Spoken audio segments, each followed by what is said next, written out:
Hawaii loves its spam, but so do others. A drugstore in New York City recently made national headlines when it became known it's keeping its spam supply under lock and key. Yeah, KITV4's Jeremy Lino joins us live in studio. And Jeremy, some stores here in Hawaii have been securing their spam for years. That's right, Mika and Rick. Hawaii has been way ahead of the Big Apple when it comes to protecting the local spam supply.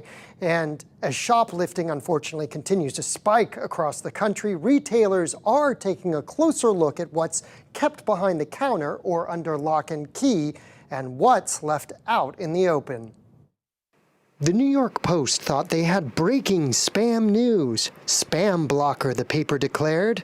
Crime and inflation cited for the dystopian incarceration of lunch meat. But here in Honolulu, one of the biggest national retailers has had its spam in individual lock boxes for quite some time. A store clerk told me in November it has been an issue of crime. The president of the Retail Merchants of Hawaii agrees. And it's not just spam. It's meats, it's seafood, it's liquor, it's a lot of macadamia nuts is another one that's really big.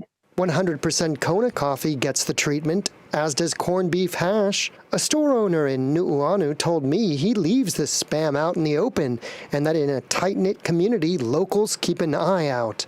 I heard the same at Sky Sun USA, a market in Kalihi. Mom and pop stores have more respect because they want to come back. They need a place to come back to. You think they're going to want to rob this place? We had a couple people rob some things. They came back and apologized.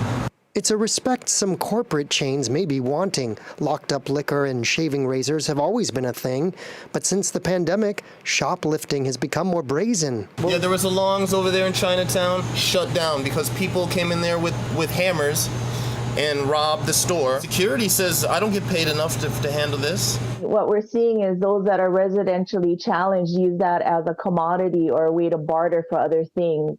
You know, we see people on the black market selling it. The recommendation to buy from a retail store, no matter how appealing the spam listings are on Facebook Marketplace.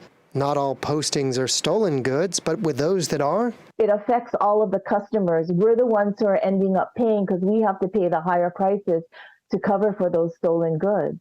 Shane says in the meantime, there's no need to panic. Your local market is standing by. This ain't locked up, is it? Is this locked up? No. Retail Merchants of Hawaii says some merchants are putting their hopes with the courts and prosecutors to address the recurring smash and grab style serial robberies.